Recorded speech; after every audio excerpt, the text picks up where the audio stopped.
Welcome back, Mile High Blitz podcast fam. I'm Lexi, and as always, I'm here with the one and only Adam. What up, Broncos country? Great to be back, Lexi. Man, it's been a whirlwind of a week, hasn't it? Like, so much happening, especially in the last 48 hours. Absolutely. I mean, we just wrapped up our deep dive into the quarterback competition last episode, and now we've got a whole new set of headlines to get through. It feels like the Broncos are just constantly making moves. For real, and where do we even begin? I guess we have to start with the big one, right? The Courtland Sutton extension? I mean, wow. Yeah, that was huge. Locking up Courtland, it feels right.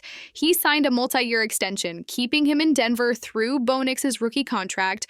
And what I loved, Adam, was his quote about taking slightly less money to help the team keep the roster together. That just screams leadership, doesn't it? Oh, totally. I mean, it really shows his commitment to the franchise, to the vision. And let's be honest, he had a stellar 2024 season, right? Over 1,000 yards, 8 touchdowns. He is just so crucial to this offense. He really is. And, some of the local writers, they were quick to point out that while this was essential, they really hope the club also looks at extending those key pass rushers during Nix's rookie window. We're talking Nico Bonito, Zach Allen, John Franklin Myers. Yeah, especially Bonito. I mean, 13.5 sacks last season. The dude is a game wrecker. And he sounds pretty confident, too. Like he trusts his agent to get a deal done soon. You love to hear that. Definitely. Speaking of defense, Adam, can we talk about Dre Greenlaw? What a pickup. Sean Payton called him a Mike Tyson type player. I know, right? That really grabbed me. Plays like Mike Tyson with knockback tackling.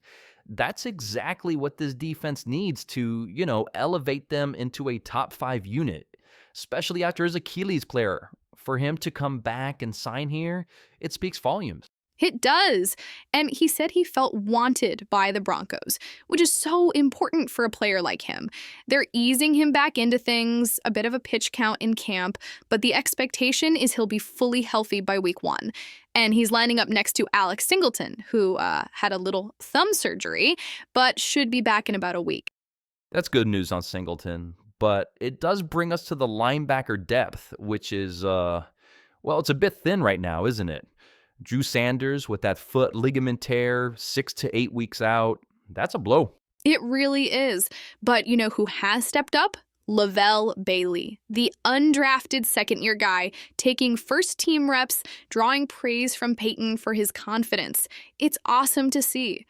No, it is. It's a great opportunity for him. And it makes sense why they're hosting tryouts for a bunch of linebackers and even wide receivers just to bolster that roster. I wouldn't be surprised if we see some new faces officially signed very, very soon. Me neither. Pivoting slightly, let's talk about the running game because it sounds like we've got some real standouts there. RJ Harvey, the rookie, sounds like a camp sensation. Oh, he totally does. That 40-yard burst. Payton even said his explosive skill set translates to the NFL. Just needs to work on pass protection. And then you have Audric Estime, another second-year guy shining as a downhill runner. It looks like we're going to have a really strong running back committee with those two and J.K. Dobbins. I love that. It takes so much pressure off the quarterback, too. And speaking of quarterbacks, Bo Nix continues to develop. Payton highlighted his running ability and toughness, but also, reminded him to protect himself. Yeah, gotta stay healthy. And the defense, man, they've been dominating early practices. Pressuring Nix, Matt Henningsen swatting passes. It just sounds like the front 7 is absolutely locked in. And with Greenlaw and Talanoa Hufanga joining, Payton really thinks this defense can be top 5. I hope so. That would be incredible to see. Before we wrap up, a couple of other quick notes. Sean Payton sent a really heartfelt message to Coach Prime after he announced him as cancer-free. You'll love to see that long-standing friendship. Yeah, that was a really touching moment. And then ESPN ranked Denver last in under 25 talent, which, stings a little, but it's mainly because guys like Nix, Pat Surtain II, and Bonito aged out. Our best under 25 is Marvin Mims Jr. Yeah, exactly. It's a technicality, really. And Madden 26, can you believe they excluded Pat Surtain II from the 99 club? I mean, come on. Coaches still regard him as the league's top cornerback. That's just, a travesty. It's an outrage. He absolutely deserves to be in that club. But hey, it just gives him more fuel, right? Absolutely. That's all the time we have for this episode of the Mile High Blitz podcast. Thanks for joining me, Adam. Always a pleasure, Lexi. Broncos country, stay tuned for more updates next week. Go Broncos. Go Broncos. We'll catch you next time.